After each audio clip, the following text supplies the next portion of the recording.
been a period of time, Fred, where I've done a lot of things in business, and I spent a lot of time managing and working and building things.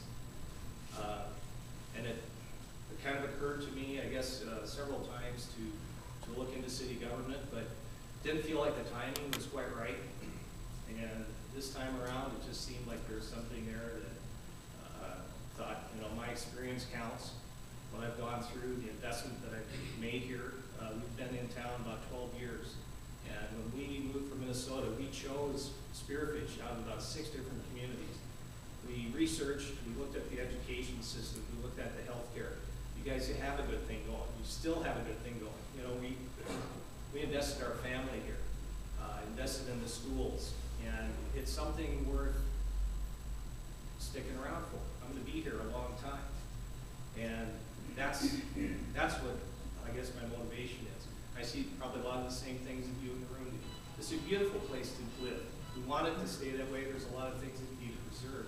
But we have to do it intentionally. It's not going to happen randomly. We have to intentionally build for the future, and we have to keep an eye for it. Thanks. Question again? What event or events prompted you to run for re-election? Probably the past 17 years being on council. I've been involved in a number of things and watched the city grow and do numerous things that I take great pride in. And again, when I go across the state of South Dakota, we're the envy of the state. And it doesn't happen by accident. We were given a lot of good things from previous councils. Judy, for example, Mayor Fred. People handed us, and we carried this baton and moved forward with keeping the good thing going.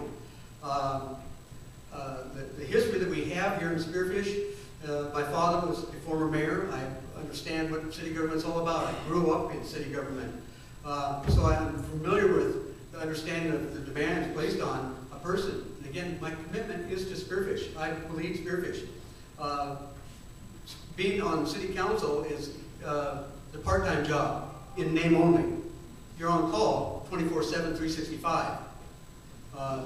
Got calls on vacation. It is. I mean, it's a full-time, part-time job. Can you get by doing bare minimum? You sure can.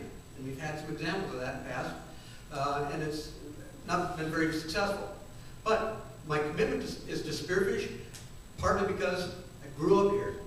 I've seen Spearfish grow and develop over the years. I remember growing up in Spearfish when I was a little boy, when during the summer, for entertainment, we would go drive around Spearfish to find the house that was being built. The house! We would watch the development of that house over the course of the summer. We'd get up and drive around and come around the block at different angles to see what was new in that house. Look at the development that's happened in those years, in the development and housing in Spearfish. And it's, again, it doesn't happen by accident. There's good people that have been involved with city government over the years, and we've been blessed and given good things, and I just want to carry that on.